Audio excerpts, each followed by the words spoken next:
Lord, you tell us where one or more are gathered in your name that you're here. And clearly, you've been with this church. We feel your spirit. We know you're with us. We want to be with you. Tonight's an opportunity for us to gather together as a church family, to listen, to see what's going on, to get a sense of what you're telling us to do. And we're all in this together, and we pray that we have your spirit in mind as we listen to the speakers tonight and ask questions, is that we don't get ahead of you, we don't get behind you, but we're with you. That's our prayer, Lord. In Jesus' name, amen. Good evening. My name is Mike Silver. One of the roles I have at the church is I'm the moderator. And so when we have meetings like this, I get to moderate. All right? So this is scheduled to go to about 7:30, and then there's question and answers. But for those of you who have left your children back here, you have to leave at 8. But that doesn't mean we're going to leave at 8. We're going to be with you all night long as you need to, so we get your questions answered. Okay? But don't forget that. I'll remind you if there's people in here that have children in the back. Okay, big picture. I think you're going to be impressed that there's an awful lot of folks that you're going to hear from tonight that are just like you, sitting in the chairs, except for some reason, and I think God's had their hand on it, they're in a position where they've had to do something. They may be the treasurer, they may be the chairman of the finance board, they might be on a building committee. They've been asked to do it, but God has brought the right people together at the right time to look at some things and to help answer some questions that, as a group, as a church, we're trying to wrestle with. And so as a moderator, I'll tell you what's going to happen. So we're going to go through some speakers. First, it's going to hear from the Vision Advisory Team. That's going to be Gary Boyer and Karen Sable. And then we have the treasurer, which is Doug, and the chairman of the finance board. We'll talk about finances, because you're probably interested in the state of the church finances. Pastor Daniel's going to talk about the vision. You'll hear from the building team. There's a group of folks that have gotten together and have taken a look at some of the fact findings and options for our building. And then there's going to be a couple stories that people want to share, personal testimonies, and then we'll talk about how we all can join together in prayer as we try to wrestle with where we're at and where we're going to go. And at the end, we'll have question and answers. I've seen this presentation from all the speakers, and it builds on each presentation. So it doesn't flow well if we stop and ask a lot of questions during the presentations. But I absolutely guarantee my job is to make sure that everybody has a voice. And so after all the presentations are done, we'll do questions and answers. And so write down your notes. If you have 100 questions, we'll get them answered. But it doesn't flow very well if we have a bunch of questions in the middle of the presentation. So hopefully you'll kind of honor that. I think you'll understand as we go through it that makes better sense. Okay? Everybody with me? I'll give you like one opportunity to ask the question now. Any questions before we get started? All right, then I'm going to turn it over to Gary Boyer. Good evening. My name is Gary Boyer, and I'm not up here to try to get a new pastor. We already have a great one. So some of you may remember that I was that guy who would get up here often enough and do that. I'm not going to do that tonight. Today, I'm going to talk about a few things. The first one would be the Vision Advisory Team. I'm a team member on the Vision Advisory Team. Been doing that for about probably the past 9 or 10 months. And just want to talk to you about some of the things that we have seen and that we have talked about. But first of all, I just kind of want to introduce the team.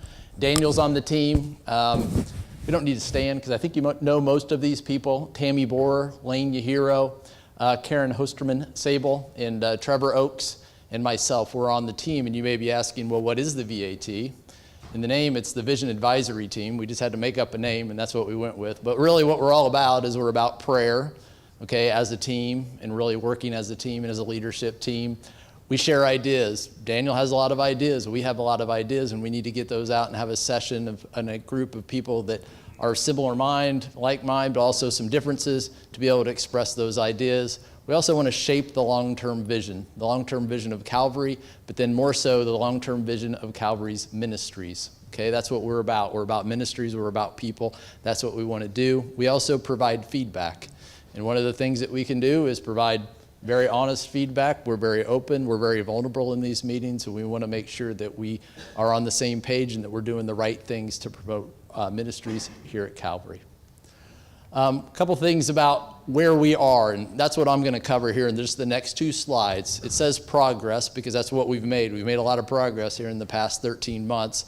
I want to talk to you about that. And then Karen is going to talk about some of the processes that we've been involved in over the past 6 or 7 months, just to kind of make sure that we're all on the same page. So as far as ministry goes here at Calvary, we've made a lot of changes and a lot of progress in the past year. The first one would be that we've expanded a college, actually it was a startup between Daniel and Emily, college small group ministry. Each Sunday, it might be every 2 weeks, there's about 30 people that gather at their house. It's been a great ministry. It's been an exciter for a lot of different people. We've also expanded. If you don't remember, this time last year we were doing 3 services.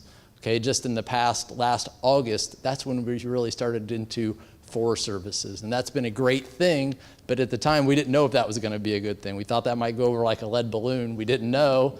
Fortunately, it's gone over really well. But really, we also look at that. The negative side of that is it puts a lot of stress and pressure on the pastor, on the pastor's family, and then also on the people that are up here in a full-time leadership and the band and those people as well. So we think it's a great thing, but we don't necessarily think it's a sustainable area that we want to be involved in to have 4 services going all the time. Our mission budget, this is something that we should all be very excited about, for 2014 increased by $60,000, okay? And also, not only did the budget increase, but the giving has come in. We meet that. We are meeting that. What that means is we are now tithing as a church for missions. We're in fact giving 11% of our total income away into both missions here in town, at state level, and at the international level. So it's a really great thing, changes that we've made here in the past year. We also hired Trevor and Cassie for full-time youth and teaching pastor, as somebody spanks the football there. And then we also have, this year we're transitioning away from just day BBS to a day and evening BPS. Again, these are all great things that are happening in the past year. Some of the other things that are shown up there, baptisms in 2013 is shown up there, 2011. 2012, this year in the past 13 months, there's been over 43 baptisms, okay? And that's one thing, if I come to church and there's baptisms, that's an exciting day for me. I don't know what makes everybody, I see a lot of people nodding in that same regard. That's a very cool thing. I love the videos. I love how we do that. I love how we all get excited about that. I like how we clap at the end. And really what all that is a big sign of is Calvary is reaching new families. New people, we're bringing them in. We're not trying to bring people in from other churches. We are trying to go and create followers. We are followers who are creating followers, and those are the things that we want to be. So those are some numbers up there, but behind those numbers, really in front of all those numbers is people, and that's really where we want to be. We want to be reaching people through our ministries. So one area that I didn't show yet is attendance, so let's just talk about that a little bit. So you're going to see 2 bars up on the chart. You see a green bar with green diamonds, and you're going to see the orange bar with orange dots, okay? That shows where we've been from 2010 to 2014, okay? I'm going to use the project here. This shows our trend of people in worship. And what we say worship, that's our average. Those are people that are in this, that are in this room. That's the worship attendance. So how do we get to the orange bar? The orange bar is attendance, not just people in worship, but then also all the people that are taking care of our kids, that are where our kids are, all those different areas, okay? So we see, when we started meeting as a VAT and we started talking about having this meeting tonight, okay, we started that back in August of last year. That's what we were seeing in August. We were seeing a growth of 90, okay? Since then, we've seen growth from 274 over 200, okay? We've seen that in the past year, okay? That's been tremendous growth, but this all kind of started from the VAT standpoint in 2013 in August, but now we've seen growth of up to 476 in worship on an average, and then total here at church on a Sunday is 681, okay? Just this past week, we had 777 total in church, okay? So we're continuing to see a lot of growth, okay? So what the rest of the evening is going to be about is how are we going to manage growth? What are we going to do? What's the best thing to do as Calvary family moving forward? Karen.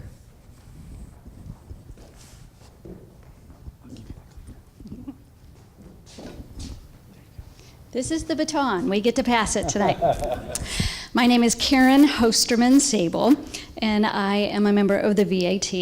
And let me just say that I just really consider that a prayerful blessing for me. To be working with Daniel and the rest of that team has been very refreshing for me.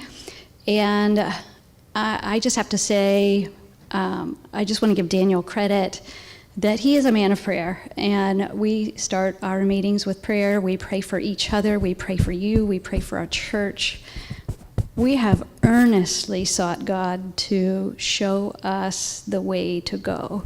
So here's part of our process. As we were looking at these numbers, we have to make some decisions because our children's department, any of you work in the children's department?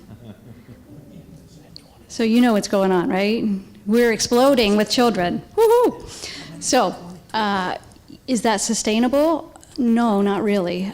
Families will really actually start being turned away because they might not think that their kids are safe when there's one worker and 35 children. So anyway, so what we did in the fall of 2013 is we really felt like we needed to start investigating what are some of the possibilities for Calvary, because like I said, we saw these growth numbers.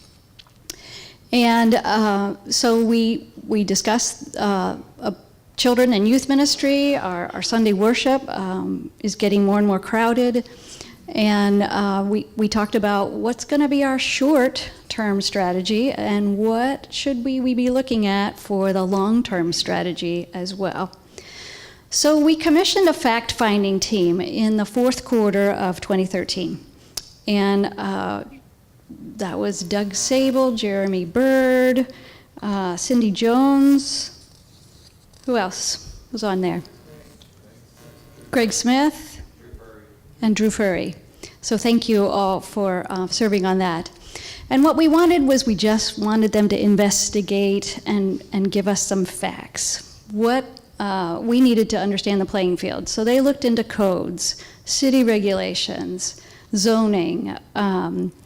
We had some questions about the 18 acres that are north of us and what we possibly could do with that, drainage, frontage, all that stuff. So they went to bat and looked into that for us. And then they shared all those results with the senior staff and the VAT.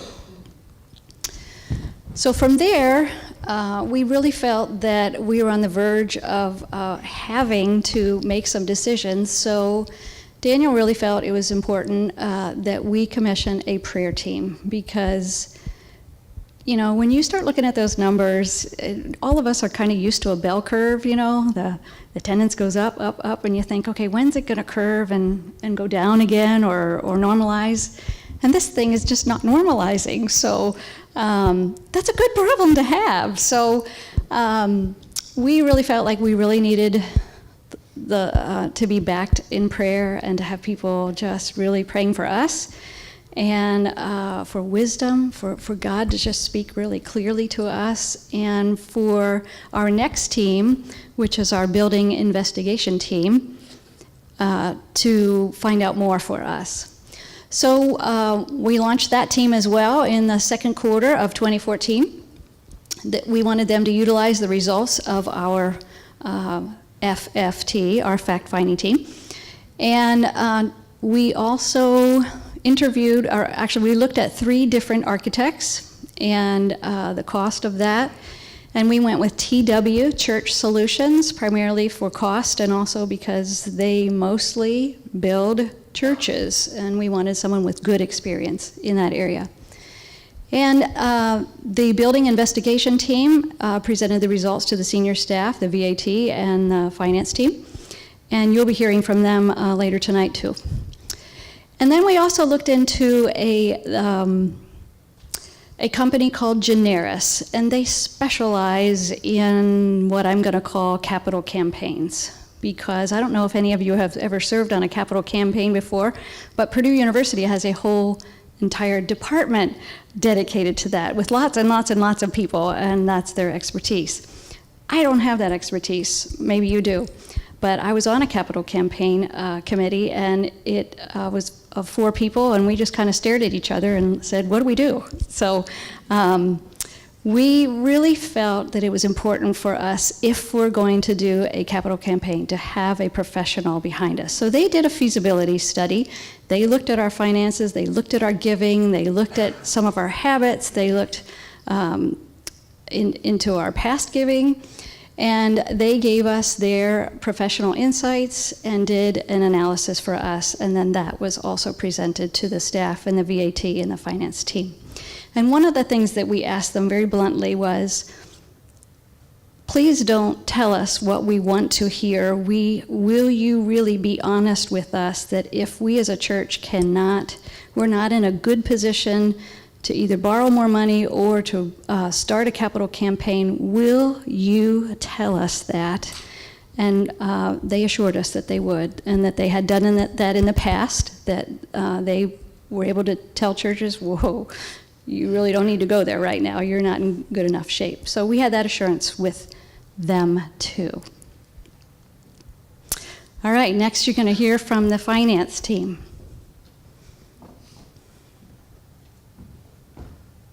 Thank you. Passing the baton. Welcome, everybody. We're really happy to see you here. My name's Doug Sable, and I'm the church treasurer. Do not let that strike fear into your hearts. I'm just a regular guy. But what the finance team is concerned about in this is, A, we recognize the need, that we're bursting at the seams, so we have to do something about that. From a finance perspective, we ask, well, okay, how much is the solution going to cost, and can we afford to pay for it? So that's what this analysis is about. The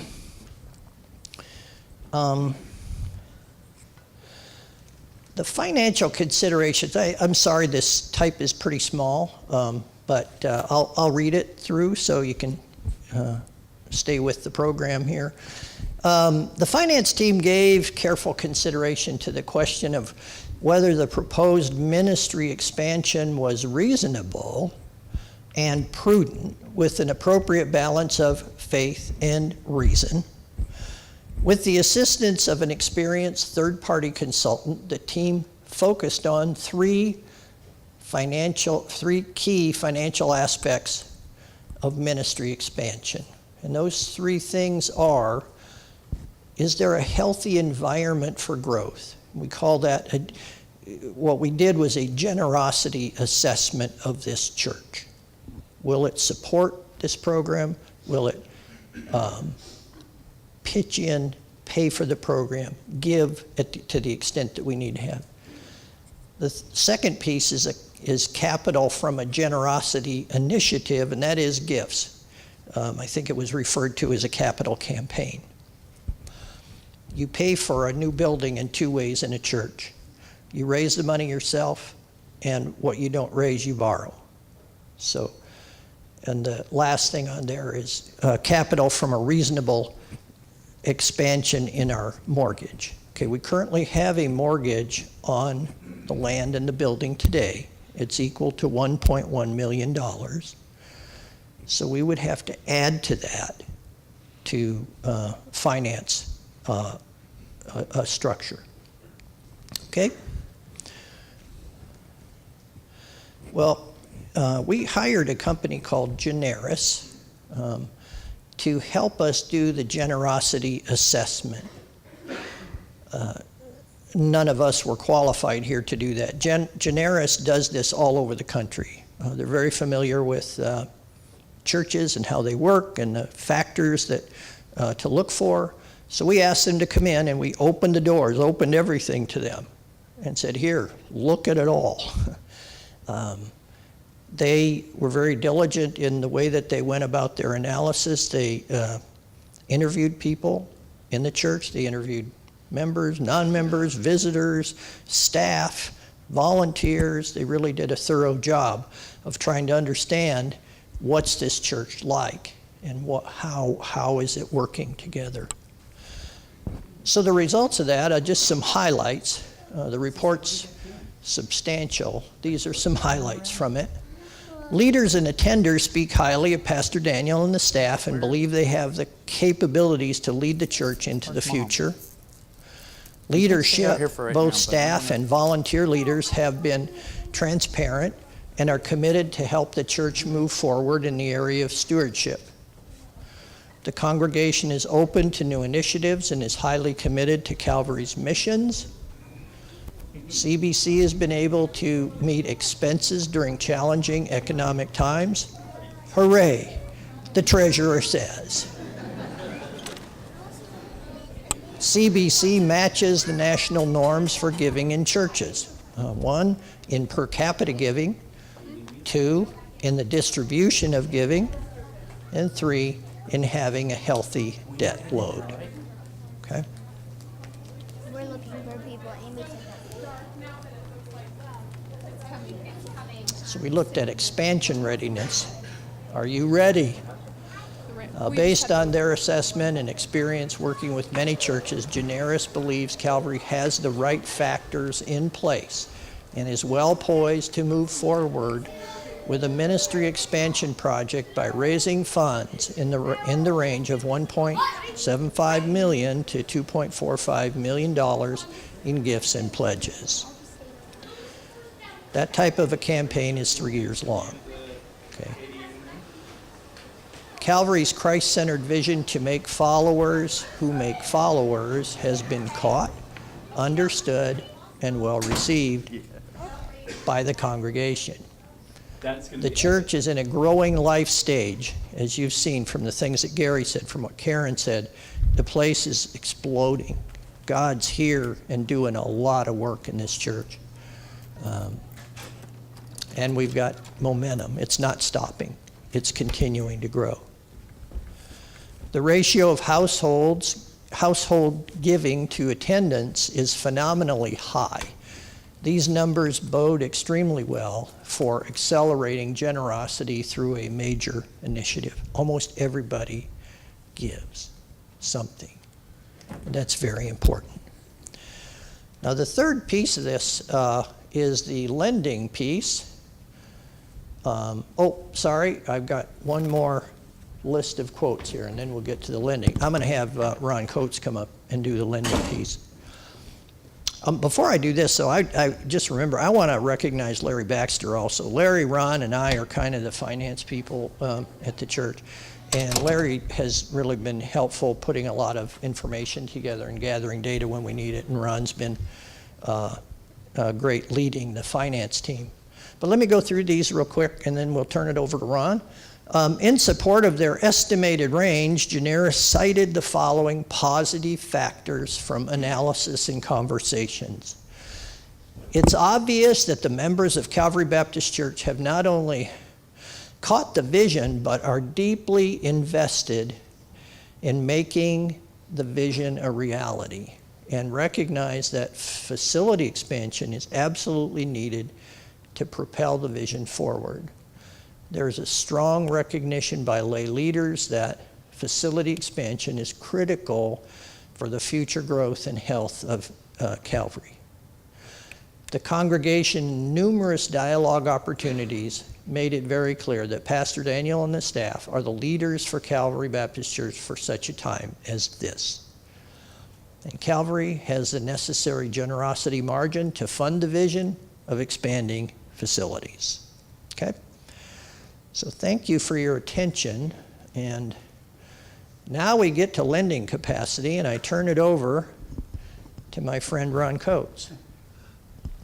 Thank you. As we are approaching this, for those of you that do not know me, I'm Ron Coates, and I'm the chairperson of the finance team.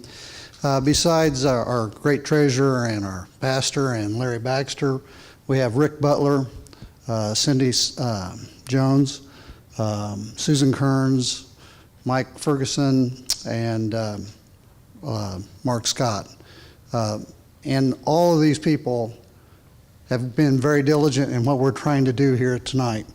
And so if you have any questions, feel free to come up and approach us. We'll be happy to talk with you about it. Our lending capacity assessment, the lending capacity of an organization depends on several factors. Discussion with bankers and analysis of financial metrics suggests that Calvary is in good shape with respect to these factors. Doug and Larry have met with Vice President at LSB, Lafayette Savings Bank, to determine what the key factors are. And they are the loan-to-value ratio, the debt service ratio, and the debt to income.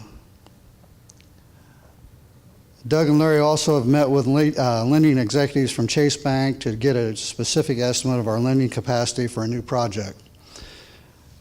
As you can see, the bottom line, Calvary has the ability to be very reasonably to incur an increase in our total mortgage in the range of $1 to $1.5 million to help fund the expansion project. So that means we have a current mortgage of $1.1 million. We could possibly extend that to $2.6 million in this project.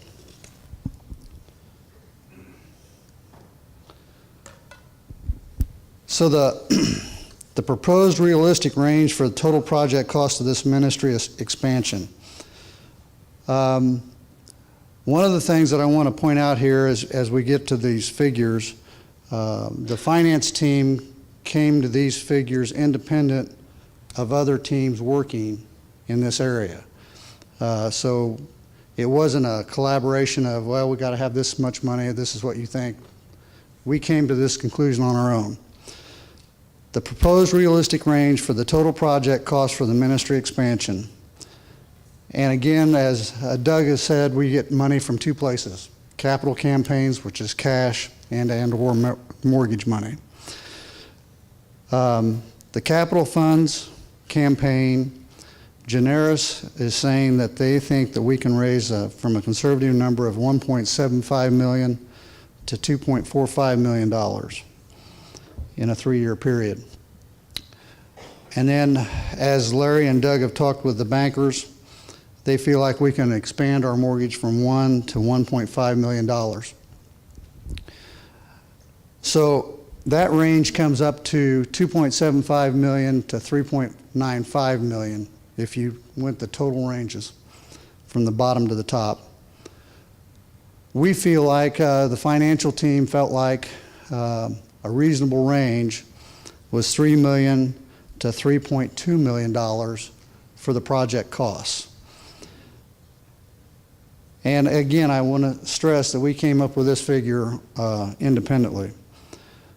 The other thing I would like to tell you is that this was a unanimous vote by the finance team. So we've put in some time and effort. Larry and Daniel have put in, and Doug have put in a lot of time on this. The other thing I feel like, as the chairman of the finance committee, I think this is a reasonable and obtainable number, but as a member of our congregation, I definitely feel that this is a reasonable and attainable number. And I hope that you will find that also. One last thing I would like to stress, when we did this assessment and came up with this range of numbers, Daniel was not in this meeting. And the reason that, not that he doesn't care, is he didn't want to put any undue influence to the financing of this. So this was done by our committee, Larry and Doug and I and the rest of the committee team. And we feel that, again, this is our number. And I'm sure that the committee would be happy if you want to ask questions after the meeting tonight to try to answer questions for you.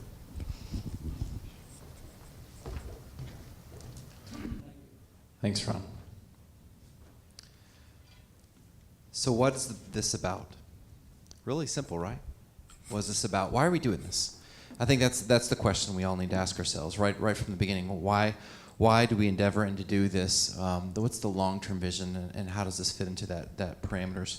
You can hear numbers that can be overwhelming. You can get excited. You can be overwhelmed. The mixture of emotions going on. What's the purpose? I think when you look at this, there's a couple of thoughts in mind. We got to remind ourselves what our goal is. A goal is different than a vision, but our goal is to make followers who make followers. you ever thought about what's the difference in a goal and a vision? Real quick, somebody, what's a vision?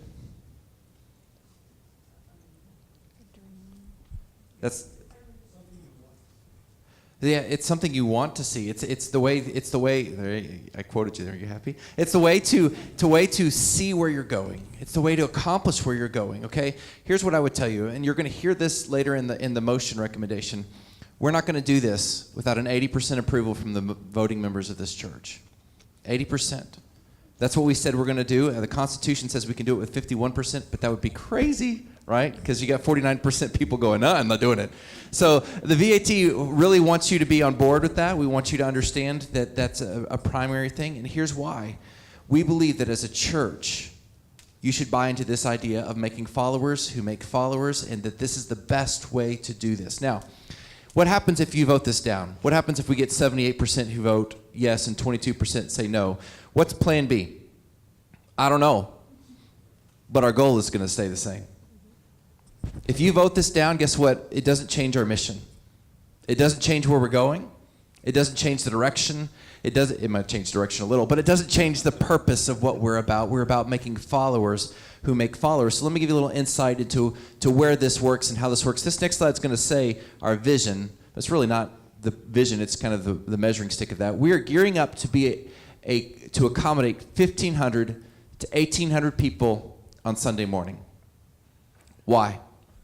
Why would we build ourselves up and be able to handle that number? What is that, a magical number? Is that something that we just pulled out of the air? Is that something? Well, I think the answer to that is you have to ask yourselves, okay, where can we go? What are we trying to accomplish? And you know what the natural reaction is? We're full. Build. And so that's what people think. And so the first glance reason, how would this help us to fulfill our mission by having this many people? The first glance answers is we're struggling to accommodate everyone now. So let's just build something and hope they come. And that sounds great, but as Karen alluded to, there's a bell curve there. And if you just build with hopes and expectations, if you just build without a clear vision, if you just build without a clear path of where you're going and how the people are going to be inspired to help followers who make followers, then you're just building, and we shouldn't build. Okay, the second thing, we have to be proactive to allow room for growth in the future. So we built a huge monstrosity of a thing, and we say, yeah, God, fill that up, right? And God could do that, but what ends up happening is that people sometimes go around going, I don't really think we should have built it like that, or there becomes problems, and people doubt, and people struggle with this. So there needs to be more than just the first glance answers as to why we're building. So why do we build a church to be able to accommodate 1,500 to 1,800 people on a Sunday morning? It expands our ministry opportunities. That's really important to hear. We do this because it expands our ministry opportunities. Let me explain that a little further. There's more individualized ministries. I don't know, sometimes I hear this, I want to stay in a small church, Pastor. I grew up in a church of 200, and that church of 200 is still there, and I would say that is fabulous. I'm glad you know all 200 people, because that means you're not really making followers who make followers, right? If your church stays the same size, then you're not really making followers who make followers. If your individual ministries aren't growing, then you're not really reaching people, and that becomes a problem from a theological perspective. But as you grow, you're able to offer more individualized ministries. You're able to offer things like special needs ministry, which we're looking into. How great would it be to have a Sunday school class specifically designed for special needs? How great would it be to have a divorce recovery to reach out into our community? As you grow larger, you're able to accommodate and do more individualized ministries. You know what happens in a very small church? The pastor does it all. And if the pastor does it all, he's got to find someone with a bee in their bonnet to take over and really run with it. Bee in the bonnet, is that a Texas phrase, or are we good? Okay. A lot of blank expressions, I just want to know. We get people really excited, and so this enables to do this. And one way this is accomplished is it helps us to generate additional support for additional staff. Now, we're not going to do this right away. But let me give you an example of 2 additional staffs that we might look down the road. A discipleship pastor. Someone to fully invest in small groups, someone to fully invest in and oversee how we grow together as a church. not just on Sunday mornings, but to oversee the nature and the development. In the past, sometimes they referred to as education ministers. Now it's more discipleship pastors. The idea of getting people excited about being followers as new Christians come in, to really be passionate about making sure they don't slip through the cracks, as the people who are baptized to meet with them weekly for a month and 2 months until they can hand them off, to help them find their Paul, Timothy, and Barnabas, to help them connect. And that's exciting stuff. And that's inward. What about a missions and outreach pastor? Someone that the community can recognize, oh, that's the person from Calvary. Someone who's rallying around social justice issues. Someone who's not just running the barbecue, which isn't a barbecue, but I'm going to stop beating that drum. This idea of really being deeply invested, to work with other nonprofits, to really work with the schools, to get the schools excited, to help us plan even more domestic mission trips, to help us plan even more international mission trips at budget time of year, to be going, what do you mean we're only giving 11% to missions? Let's give 20. That kind of person who can really advocate us being a light into the world, to get you and I excited about being in our community. Because when we do this, when our ministry opportunities expand, our opportunity to be a light in the community expands. Did you get that? There's a snowball effect there. The more people you have working with you at Caterpillar, the more people you have working with you at Med, the more people you have working with you at your elementary school or wherever you are, the more people you have to be able to speak into, yeah, God's doing something there. You are able to have a credibility. You're able to reach out. You're able to do things and get people excited. And then we start growing, and this gets exciting. And then before you know it, the snowball goes, and we look around and we go, okay, we have 1,500 to 1,800 people here who are excited about God. But Daniel, you said we were only building to accommodate 1,500 to 1,800. So what's next? Well, this is the exciting part. You get more opportunities to plant churches. We're not an Indy. We're not an Indy. We shouldn't be a megachurch. Now, some of you think 1,500 to 1,800 is a megachurch. I get that. I grew up in Dallas. It's kind of small, okay? When I mean megachurch, I mean like 4,000, 5,000, 8,000, I got to take a bus to the front door kind of church. We're not going to do that, okay? But here's the thing. When you get to 1,500 to 1,800 people in this town, you know what happens? You start looking around, you go, we have 150 people coming from South Lafayette. What if we prayed and asked them, would you be willing to plant a church in South Lafayette? And we're gonna commission you, and we're not gonna just go, hey, good luck with that, but we're gonna financially support you. We're gonna pray with you. We're gonna loan you our staff resources for a year or two. We're gonna train you up, and we're gonna watch you grow into a place where you can go, and then we're gonna release you. And then you know what happens is they get excited, and then all of a sudden they have people coming from 30 miles south from there. And the goal from then is, okay, we plant a church in South Lafayette. That's just hypothetical. I don't know where the first one would be, okay? And they get excited, and then they grow up, and then they're reaching down into some other place, I don't know my geography well enough, 30 miles south of there, and they go. And so the ultimate goal of what we're about is really getting us to be a church that is healthy and growing and vibrant and looks into the future. So here's our vision strategy. We want to connect with our community, and we want you people to connect with us. You've heard me talk about these: connect, grow, serve, lead. How is that a strategy? It's a strategy because it's not just a discipleship strategy here. We want you to connect with us. Yes, we want you to grow here. Yes, we want you to serve here and through us, and we want you to lead out. But here's the part I want us to get. What is the church? The church is not a building. And if you leave here tonight talking about a building, we have failed. The church is a group of people who are impassioned about living for Jesus. And so what ends up happening is when the church represents what we should be about, then the church should connect with the community. The church should grow alongside the community. The church should serve in the community, and the church should lead in the community. You become a beacon of light in a world of darkness. You become an instrument of hope for the world around us. So yeah, both within our church and into our mission field, we want to do these things. Our mission field is the greater Lafayette area and beyond. And our goal is to make individuals who make followers. But we should be a church that makes churches that makes churches. You realize if you have 300 people here and you release 200 of them to plant a church, that's really hard to do, right? And so why 1,500 to 1,800 people? I think you're going to see with the building plan, it's not 1,500 to 1,800 people at one service. That's to be able to accommodate 3 services. But it's to be able to accommodate us to where we can go out into the world. We're not trying to build a BMW kind of church. We're not trying to build an altar to anyone but God. But we're trying to be faithful to the call and to the vision and the ministry, which says we shall be a witness to Judea, Samaria, and the uttermost parts of the world. How exciting would it be if we look down the road and we realize in the tree of life, let's just imagine that we're going to be here in 150 years from now. I don't want to be, but let's just say we are. And we look back, and somewhere down the road, there's a church that's existed in Oregon.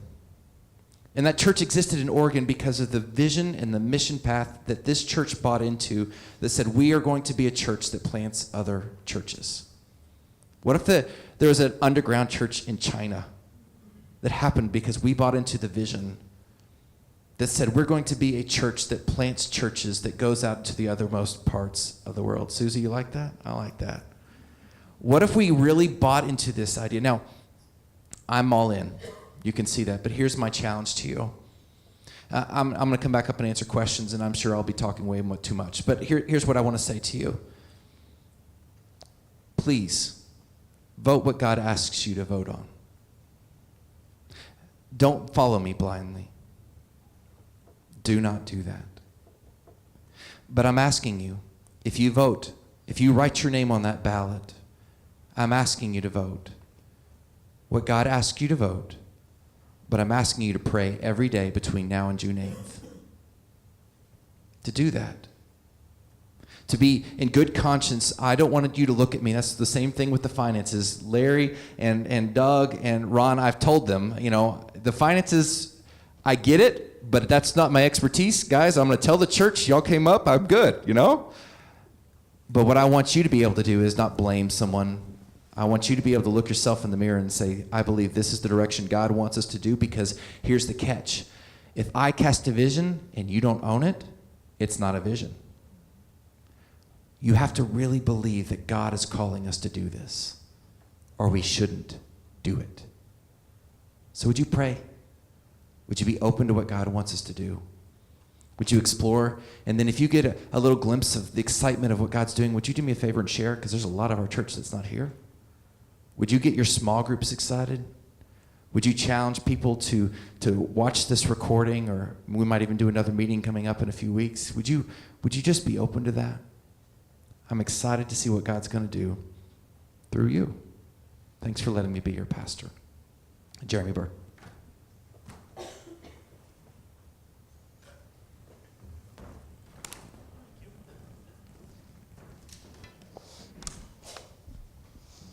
Welcome, everyone. So I'm Jeremy Bird. I'm the chair. I just lost it. There it is.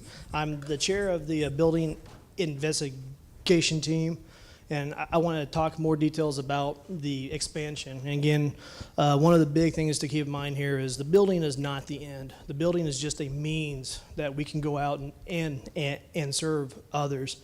I want to introduce and thank the team for their time. Heather Lindemann is here, back there. Jill Bloom, Greg Smith, and Howard Arnold. And then we were also in contact with Gary and Daniel throughout this process, ensuring that what we were doing stayed in with the vision of the church.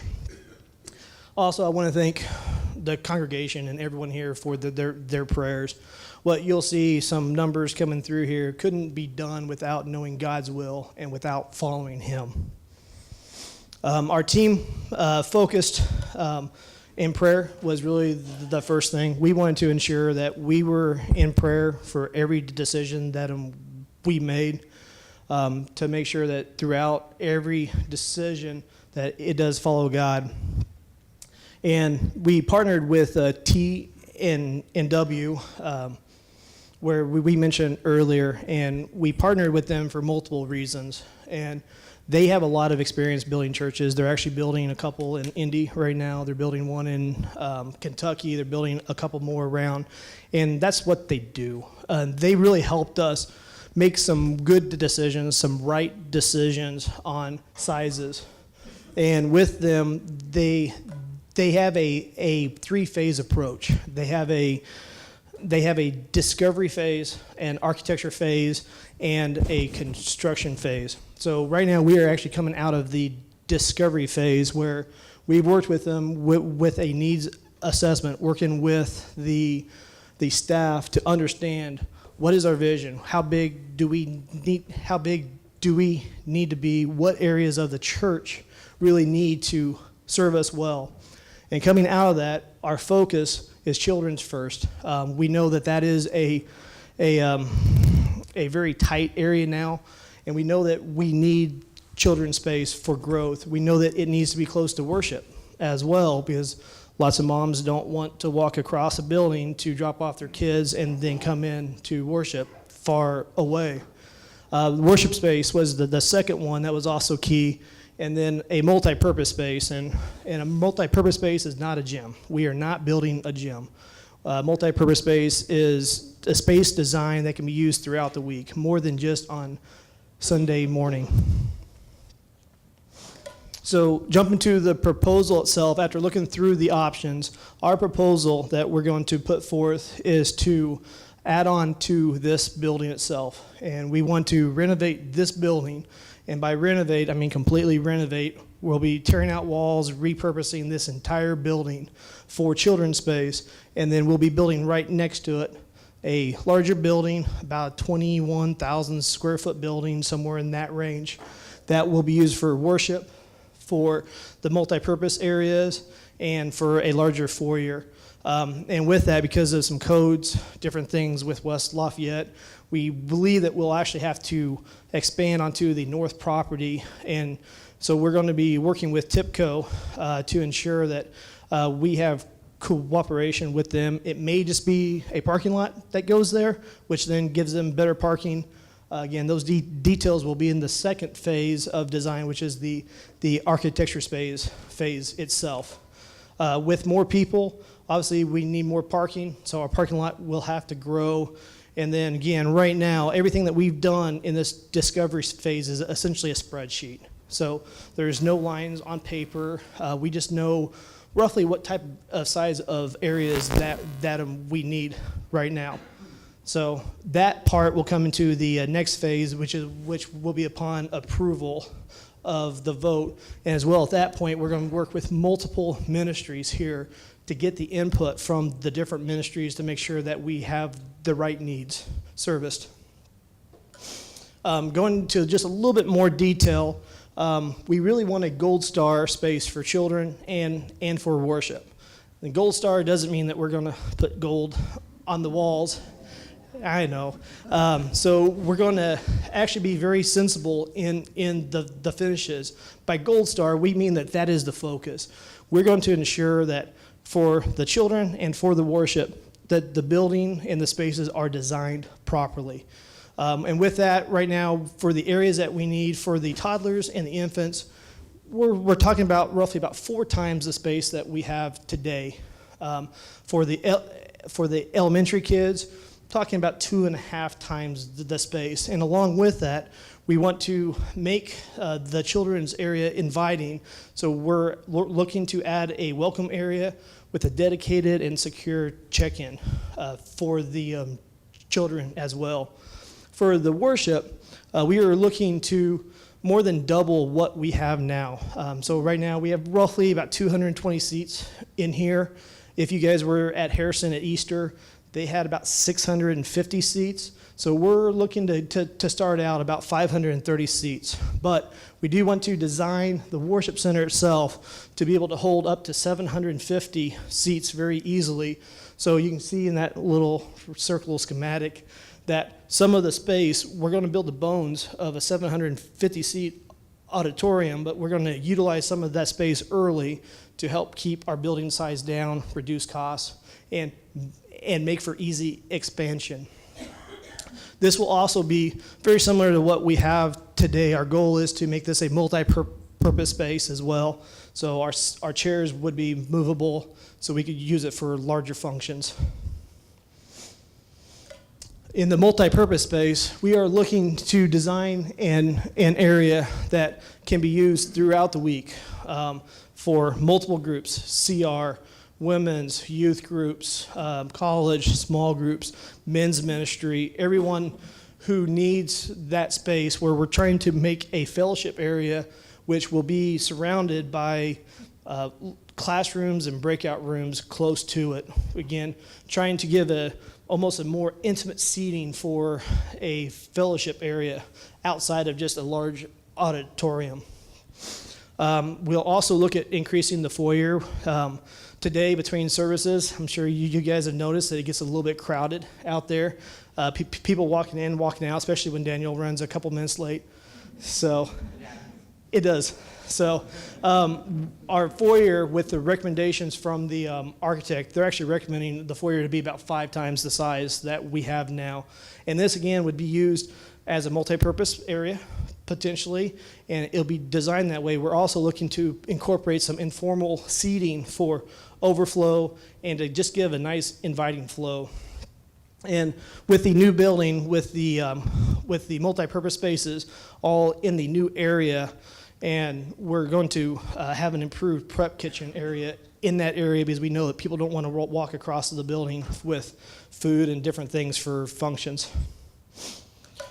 Breaking down the cost briefly, we know that we were given a budget, but independent of getting that budget, the team has worked diligently for the past 5 weeks. Our initial proposal, that first pie in the sky, if we could do anything, actually came to a price tag about $4.5 million was really what that target was.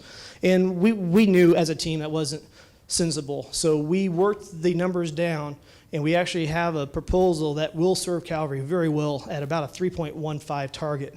Now with T&W, we are also told that their numbers are conservative, so we expect to stay at this price or lower. And as well, they've shown us other projects that they're doing, and that's kind of where these numbers come from. The square footage cost is very comparative to projects that are ongoing right now. So what are our next steps? Prayer. That's the biggest thing. So prayer from the building team, prayer from the finance team, and the prayer from staff, the prayer for you guys, the congregation. We need the prayer, and the prayer isn't just at the vote and stop. We need the prayer throughout the design, throughout the money, finances, throughout building the building, throughout years after. We just need to make sure that we're always anchored in prayer. Second step is the church vote. We're having the vote on June 8th, and that's where we'll start the architectural phase upon approval. Upon approval of that vote. And at that point, we'll be working with the individual ministries as well to continuing gathering what Calvary wants and what Calvary needs. And again, we'll be looking at all the ministries, from the marriage ministry, the barbecue, the garden ministry. Just make sure that we're not leaving out anybody, and we want to make sure that we get all the input. And then we'll accumulate that input into one proposal during the building. Our building schematics and 3D renderings and just what the building will look like, we're targeting a late summer to be able to have those complete. And with those being complete and the work with our architect, we have discussed in details about how to make a seamless design. So they have assured us, and they've shown us other projects that they can help make a seamless design where the new building And this current building facade, everything matches, and it doesn't look like you just plop two buildings next to each other. So, and then past that, looking a little bit further down the road, finalizing our documents to build around the winter time, and hopefully targeting a break ground late spring, early summer next year. So I want to, before I go, a couple other members of the team is going to come up and mention something. So Jill, I'll hand it over to you, and then Howard's going to come up and mention something for us as well. Hi, my name is Jill Bloom, and I've had the privilege of being a part of the BIT, the Building Investigation Team, I guess is our acronym. So, but Jeremy got to talk all about the square footage and the numbers and all of that stuff. I get to sort of talk about the vision of the future of the church in action in this new space. My husband and I are new to the church. I mean, we've been here 7 months and are new members to be voted on, I think, June 6th. And but I'll tell you the reason why we came to Calvary. The reason we came to Calvary is because we knew that God was active and is doing something here. The stories we heard about the baptisms and about the growth and the bringing in of new families and new followers of Christ, that's incredible. And we wanted to be a part of that. So as we've been here and the sanctuary is piling up and filling in, and then the children's group is extremely, extremely full, it's just exciting to see what this building is going to get to do for the Lord, and how this is going to help further the Lord's ministry and for kingdom purposes. So we don't have any young children anymore. They're 4th and 2nd grade, and so we won't get to see our little children in the nursery. But with this new building expansion and the ministry opportunity that we'll provide, those children will get to move on up into the children's program and into the youth program, and all of the blessings that this building expansion can bring to the ministry of God is just going to be incredible to see. So that is one of the reasons that I've been thrilled and excited to be able to be a part of it, to look at the square footage, but then in essence to actually get to see it come into fruition. The other great thing about being on the team is we're not looking at building this crazy extravagant building like with, we talked about gold walls and leather seats and all that stuff. We want to be very mindful and be good stewards of the money that the Lord is going to bless us with. So just as you continue to pray up until the vote, just continue to pray, and I'm just excited to see what the Lord's going to do. Thank you.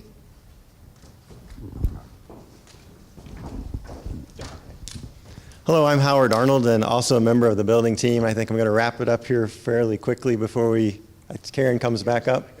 And then I'd like to kind of make 3 points. One, I think as a church we have caught the vision of followers making followers. I have the opportunity to welcome people to church every Sunday morning, and every Sunday morning I'm seeing new faces that I have not seen before. So we are definitely bringing new people into the church and bringing new followers here. Secondly, kind of reinforce what Jeremy said. We worked with John Byram, the architect, and Kurt Williams, a builder, and we spent many hours in our team meetings working with those two professionals, very professional, very knowledgeable. We couldn't be where we are here tonight without their experience, and so we're very grateful for that. And thirdly, we started in the second quarter. Last time I checked, it's still the second quarter. So 8 weeks ago, we started this journey, and many thanks to Jeremy, who kept us scheduled, kept us on schedule, many meetings. He worked way late in the night, verifying calculations, and so we knew we had a deadline to be here tonight, and we made it, so we're thankful for that.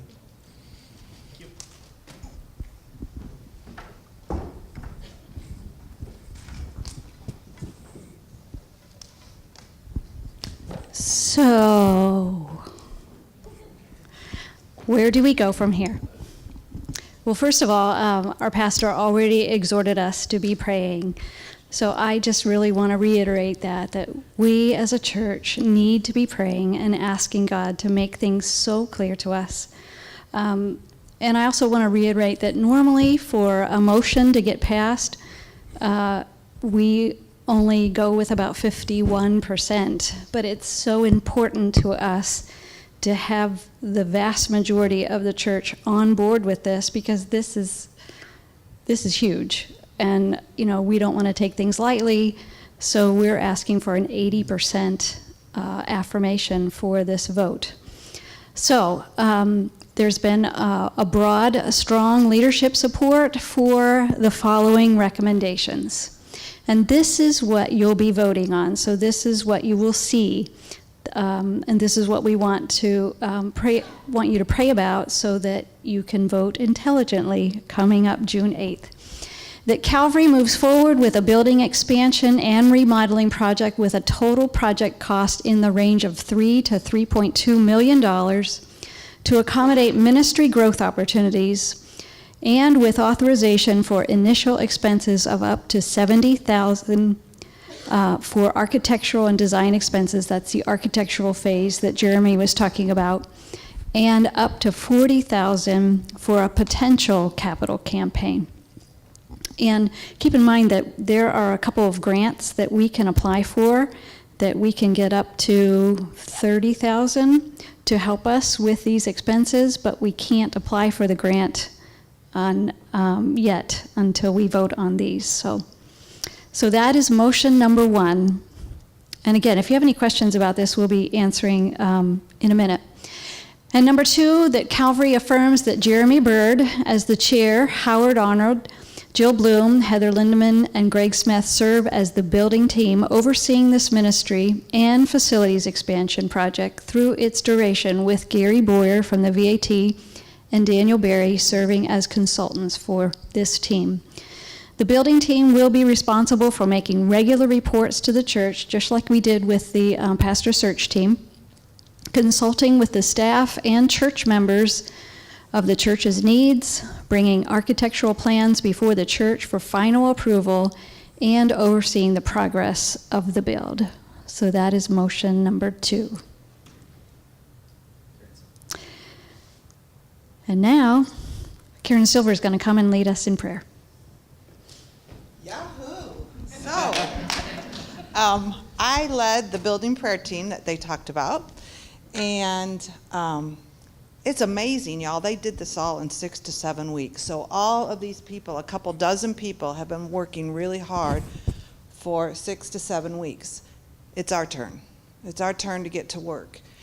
What's our responsibility? Now, granted, I was leading a prayer team of 10 people, but all of you can do this at home. You don't need to be on this team with your name next to this team. It's our turn to get to work and to do our job, and our job is to pray for this.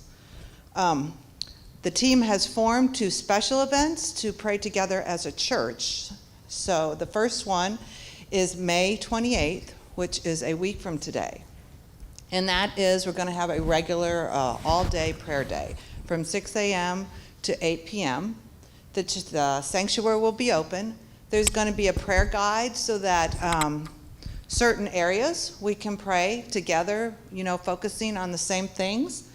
From 6:30 a.m. to 7, 12 noon to 12:30, and 7 o'clock to 7 p.m., we will focus specifically on group prayer. So someone from our prayer team will be here in the sanctuary to lead us together as a church together to pray. The second opportunity is first Wednesday in June, which is June 4th. And at 6:15, we're going to start with 15 minutes of worship led by Craig with some music outside. And we're going to do a family prayer walk. Hear me, this is family. We want your kids. Don't not come because you have kids. And the goal will be that we will have 4 areas around the church and outside. And we'll go to one area. We'll have a prayer team person there at each area to lead it. It's 5 minutes. We're going to read scripture out loud together. We're going to have the prayer team person lead a quick prayer. And then we're going to have a small reflection and move on to the next area. So that your little kids can handle this. It's outside, okay? So anyways, those are the 2 opportunities. But praying at home, they've said over and over and over, that's what we need to do. That's our job now. So I'm going to close with prayer, and then we'll do question and answers. Dear Heavenly Father, we just thank you for the excitement of these new opportunities and where you're leading us, Lord. Lord, I ask that you would give us pure hearts, clean hearts as we search for your will, Lord. Give us guidance as we search for that. Lord, give us wisdom And then finally, Lord, give us unity in the decisions that we're to have and to make, to follow you, to create followers. In your precious name we pray. Amen. Okay, everybody stand up. Dan knows I can't be in a meeting for an hour and not stretch a little bit, so as the board is getting upstairs here, stretch out. Come on, let it go. Open your minds. Okay, it looks like we're going to have Gary Boyer, Doug Sabo, Jeremy, and Pastor Dan on the stage. And if they can't answer your questions, we'll just defer to someone else on the team. All right, thanks. Have a seat. Can you imagine going to church and Pastor Dan not having a microphone? It would be terrible. And I know none of you would like to be on the microphone, but we have them here. So when you raise your hand, wait till the microphone gets to you. That way everybody can hear your question. Otherwise, they're really not going to hear your question. Even your mothers that scream loud, it doesn't work. Okay, questions?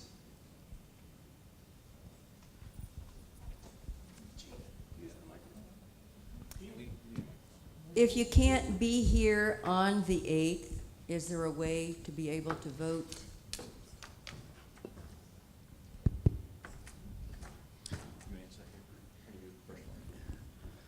Yes, there is a way. So there is absentee votes, and it is going to be before the June 8th date. When does the polls open? A week from today.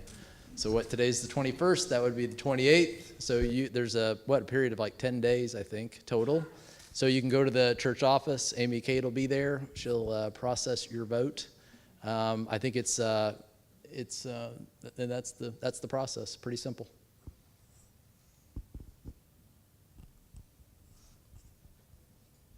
Next question.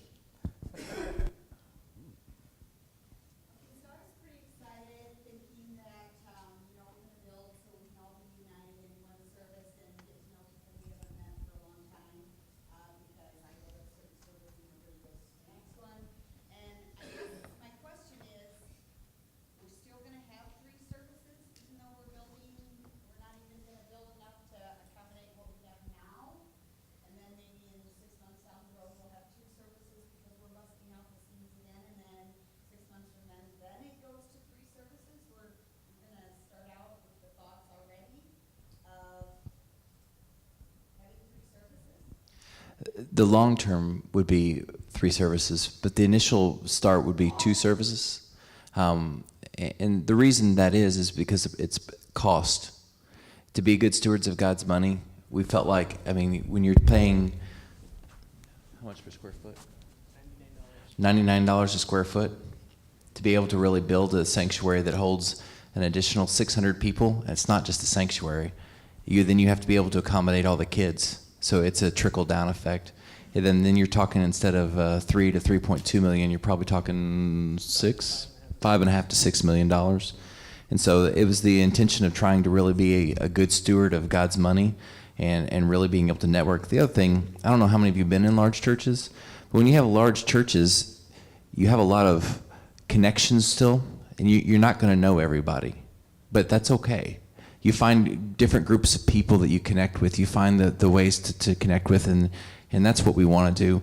There's a really big difference, though, in having 2 services and 4, because you at least can see people in and out. I came from a church that had 1,800 people. They did 2 services, and you still see people coming in and out. That's not a huge deal, in our opinion. But yes, ma'am, that is the intention right now. You want to follow up with that, or is that satisfactory? I saw a lot about space for infant through 5 and for 1st through 5th grade. And obviously with the addition of Trevor, where I know there's a vision for the youth, and I know there's a special meeting on Sunday to hear about it. But could we share a little bit about where they will be, and like in which building, and how the growth is, how you're thinking the growth will go for the boot campers / I don't even know what they're called after they're boot campers, but I'm still got a boot camper. Anyway, could you share a little bit about that future, please? Yeah, that would be mine to answer since he gave me the mic already.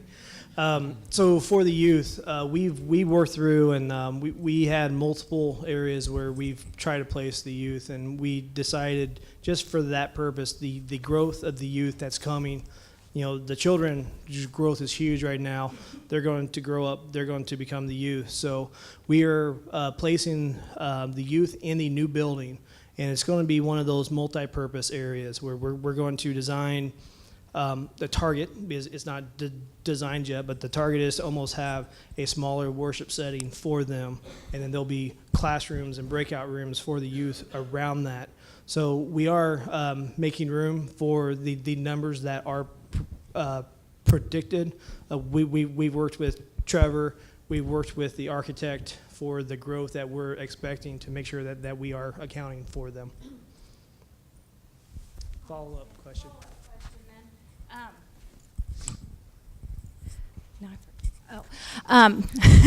I think it's really cool that they're if I understood right, they're encouraging the older kids to help for one service now, since we're so busy and we need helpers, for instance, in the children's ministry. If we're going down to 2 services, is that aspect going to be incorporated? I don't know. You can ask him. Okay, very fair, very fair. I'll answer that Sunday. Is the outbuilding where the preschool and the youth building, is that going to be gone? And what's going on with the preschool program? Can you say that again? The preschool program, are they going to keep that separate building, or is that? We don't know away? yet. That's Oh, part of the okay. phase 2. We're going to meet. They're going to be meeting individually with the different teams and trying to decide what is the best fit for them. But what I can tell you is there's several options for where the preschool would be. There's, matter of fact, I think there's 2. And this is a good time to pause and just remind everybody, I know that's not what you were asking, but there are no drawings. This is a square footage claim. And so that's one of the things that I need you to understand. And so if you ask specific questions, I'm going to answer it kind of like that. We don't know. But there is multiple options for those, and we'll keep you updated as soon as we know. And we have a good idea, Sarah, with that. But the danger is if we say the idea, then everybody owns it, and then that's what it's understood that it's going to be. And so that's what we're going to be doing. That mumble, mumble. Just to make sure we answer your question, we are going to have a program. He's not on. You're not on. Mike's not on. Hey, no, the mic's are up. It's still going to be a preschool. It's on top, Trevor. No, it's the bottom one. It's off. There we go. There you go. During the presentation, I saw the number of attenders, but I don't know if I caught how many members that go here. Can somebody just give me that figure? Larry Baxter. That's about 280 to 300 at this point. Yeah, we have a lot of people who've gone through the class but have not turned in the paper. So there's probably a lot more who think they're members that aren't, which is a good reminder. If you've gone through Discovering Calvary and you don't know if you're a member, Amy Cade is awesome. She's our secretary. Send her an email and she'll let you know. And all you gotta do is sign a piece of paper. We're gonna be voting on you that day before we take these votes so that you can vote. Okay? That's very good. I was just curious, whenever you're working on the numbers and the projections, did you guys consider any new churches that are in this area or planned for this area, or new subdivisions that are being brought into this region? Subdivisions, not so much. But what we did is we looked at the fact-finding team. I'll let you follow up with this, or Doug was on that too. The fact-finding team looked at 5 options of what we could do. One of those options was do nothing. That was ruled out pretty quickly. There were 4 other options, but that's kind of water under the bridge. The adding on was just one of the options. It just became the most logical and financially feasible one. But as far as determining the number we did, it was what do we think we can realistically do. We didn't cull the West Lafayette books and figure those things out from that deep of a number. I don't think, did we? We did not. So.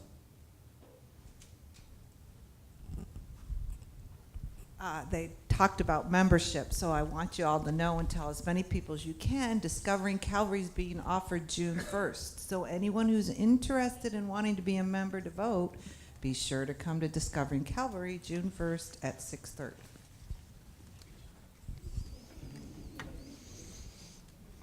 I reminded myself, I gave Colonel a couple things to remind me. I'm going to go ahead and address it. One of the things, okay, we're going to be taking on a larger mortgage, but here's something that's a long-term goal, 7 years out. Ben, I'll get to you in a second. The goal is in 7 years to be debt-free. Is that realistic? Yes, it's a God-sized goal. But that's the goal. We're going to be aggressive. But even if you get it down to 1.1 million, we're already doing that. You see what I'm saying? And so that's the intent. Because once you have no debt, then you know what you have? A lot more money for missions. We're excited about that. Okay. That was my question. Thank you for thinking about me. It's like we're like this. It's college mind. Okay, we've heard a lot about the needs that we have and their immediate needs. You talked about classrooms where the kids are overcrowded and all that. And we've heard this long-range plan, but what are we going to do in the immediate, like 6 months from now, to accommodate? Because 2 years from now, a lot of these people won't be coming back. You're right. I want to cover it with two bases on that. And Gary and the VAT team is going to be working with us as well on that.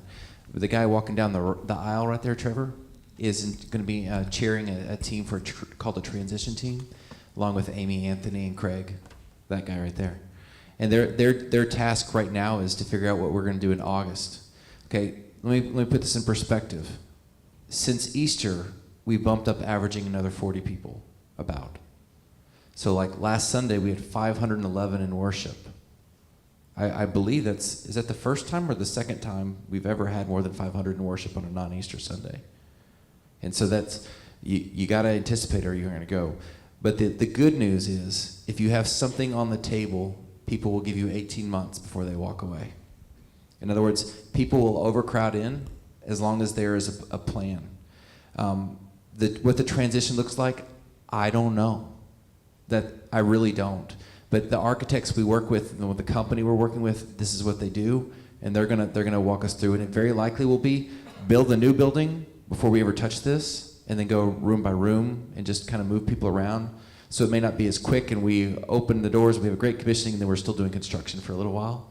That's very likely. But I can't give you the details for that. Did that answer your question sufficiently? Well, most of it. I was just thinking, what are we going to do now? What are we doing now? Yeah. We have plans in place for August, and you'll hear those soon. Some of it's as simple as we're 80% full in most services, which means we actually still have 20% room.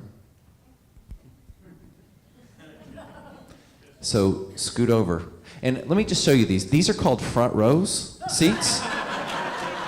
No one sits there. And other than the youth, I just want, it's okay for you to sit there. John Watson's gone. Darn, I was going to have him sit there. And so it's okay to sit there. And, they're good. They're comfortable. And actually, no one ever sits in them, so you can actually claim it. And it's yours. So, got to have a little levity. I didn't answer it still. I'm in trouble. The concern isn't the worship service. It's the other rooms back there that everybody's meeting in. What are we going to do with those? Is there any place we can put them? Is there something temporary that can be built? Part of it is going to be alleviated by the fact that the youth aren't meeting on Sunday morning, which frees up a whole nother building. Now, what that looks like, we're still working on, but we have a whole nother building that's open.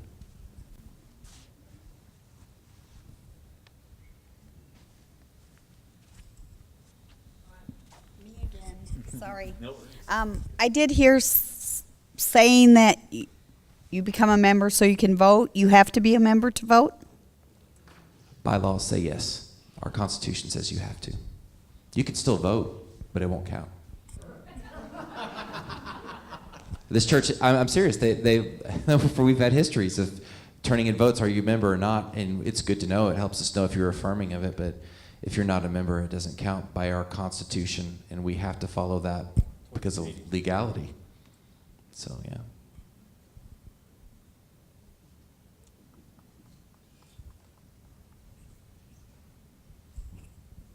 I remember about a year and a half ago, Faith was expanding out here to the west, and they had applied to, I guess, the city possibly for a reduced mortgage rate. Is that something that we could consider or could be eligible for?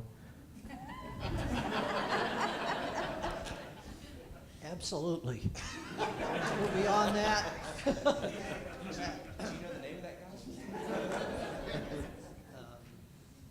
We will definitely shop the mortgage. Well, I mean, it wasn't shopping around. It was the city somehow backing them in a way that brought the mortgage down. Maybe I don't know the details, but that was part of the reason. That loan was bond financing, and they had to have the city's support to get to the vehicle, which is why there was a lot of political repercussions by the general public. But a lot of times those have to be larger than maybe what this particular loan is. The bank ended up buying that bond back, so it's not a bond you would buy through Edward Jones or Morgan Stanley or anybody like that. So it was a great way for them to get to that, but it's normally reserved for those larger types of transactions. I think that was like a $6 million deal, if I remember. Thanks, Donald. Can I ask a question that doesn't involve the building? One of the things you had on your notes was a couple additional staff members. How do we accommodate that in the budget, plus accommodate building costs and everything else? How Sure. does that happen? Personnel, what we are able to do and what we figured out is we can afford additional custodial help, and we can afford the staff we have, and we can afford the mortgage. And that's what we've figured out from day one we can afford. Because, Dave, if we gave you a whole new building, you wouldn't have time to clean it all, would you? No. Okay. So that's the honest assessment. But here's what almost every single time the building is built, a church grows by 20 to 30%, and that's even if they aren't growing. And so there's some faith there that says we're going to be able to grow, and then what you're looking at is as people come and as we continue to grow, then you're able to afford those. They're not day one. But the other thing you can do is we have an intern starting in 10 days from now. It's a good reminder, if you have kids, you probably should go get them. Thank you, good night. It's not over. But you can come back. If you have kids and you want to come back, you can come we back. love kids around here. Come at 11:30. We do. There's this there is this idea that you can be creative with staff and really support that and have it grow. And I would love to answer that more one-on-one if anybody has any questions. But we aren't looking to hire those positions right away.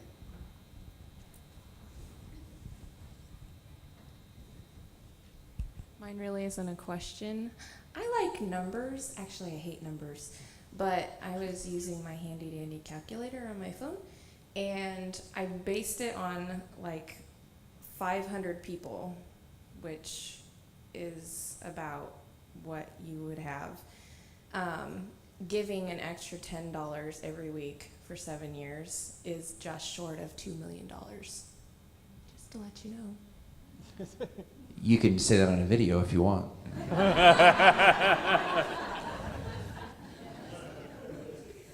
Redheads. Woo.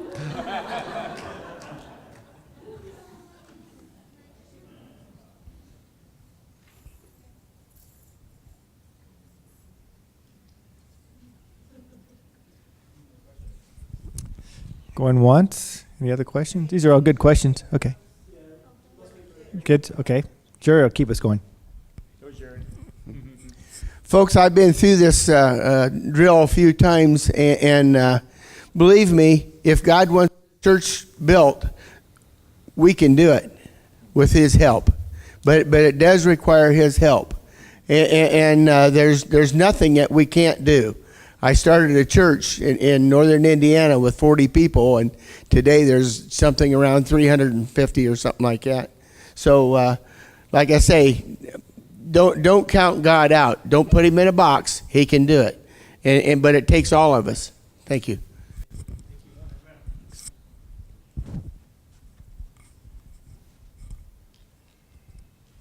I would like to say too that tentatively, We are planning, I know that there's quite a few people who couldn't be here tonight.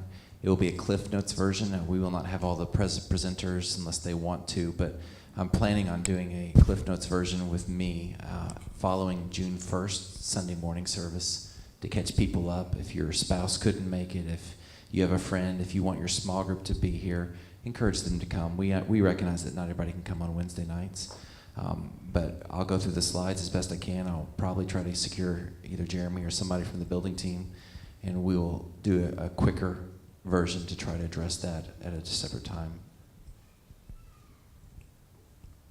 Has this also been videotaped? Like for us to be able to share it with someone on Facebook or something Hi, that we Mom. know? Because she will watch this. Hi, Mom.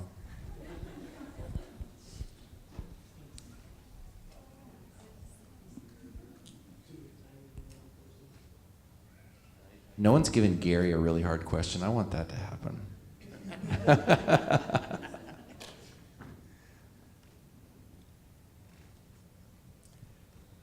All right. A couple of things to remember.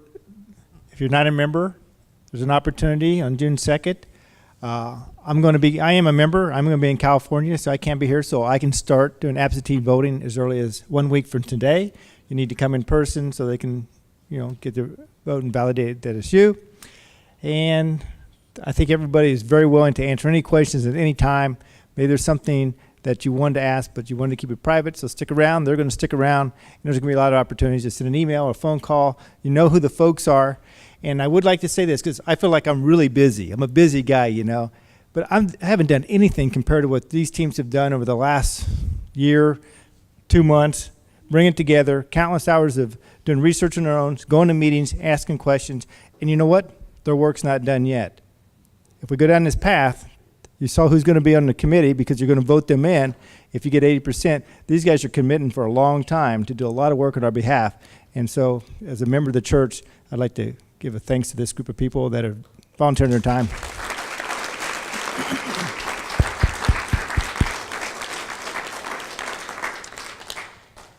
You're dismissed. Thank you very much.